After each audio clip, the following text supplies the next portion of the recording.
मोदी जी, पहले भी हमने प्रधानमंत्री देखे हैं, पहले भी हमारे प्रधानमंत्री विदेश में गए हैं, लेकिन क्या वजह है कि दुनिया के ये लीडर जो अपने आप में ताकतवर हैं, जिनको किसी की तारीफ करने की जरूरत नहीं है, ये आपके बारे में इतने प्यार से, इतनी दीवानगी से बोलते हैं, और पुतिन का ये कहना कि मोदी किसी के आगे झुकते नहीं। हमारे देश का दुर्भाग्य रहा कि पहले कोई प्रधानमंत्री जाते थे तो पता नहीं चलता था कि गए हैं,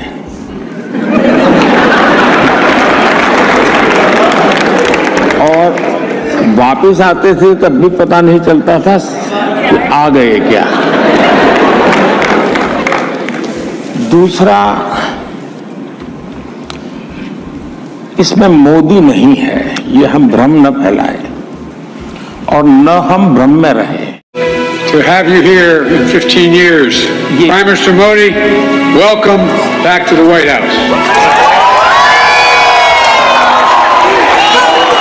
I cannot imagine His Excellency Modi getting intimidated or being forced to take any steps or actions that would go against the national interests of India and the people of India. And there is pressure against him, I am aware of that.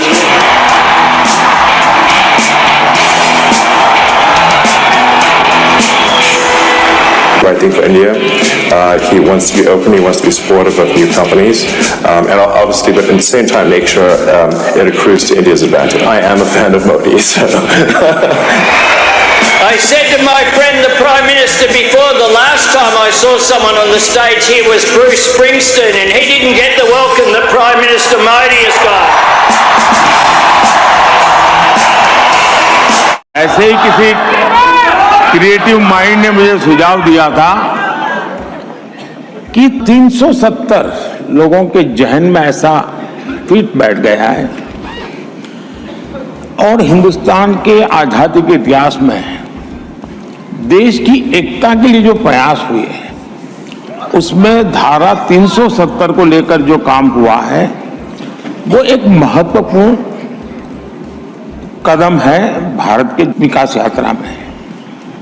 इसलिए किसी ने कहा कि अब तो BJP ने target करना चाहिए बीजेपी के लिए 370, तो उस 370 धारा में से, और ये मुझे कश्मीर के ही किसी साथी ने बताया था कि 370 सीट का कभी, इसलिए मैंने संसद में कहा भाई ऐसे भी लोग हैं जो मुझे कहते हैं कि बीजेपी ने 370 प्राप्त करनी चाहिए ताकि 370 का महात्म्य जनमानस में रजिस्टर हो जाए।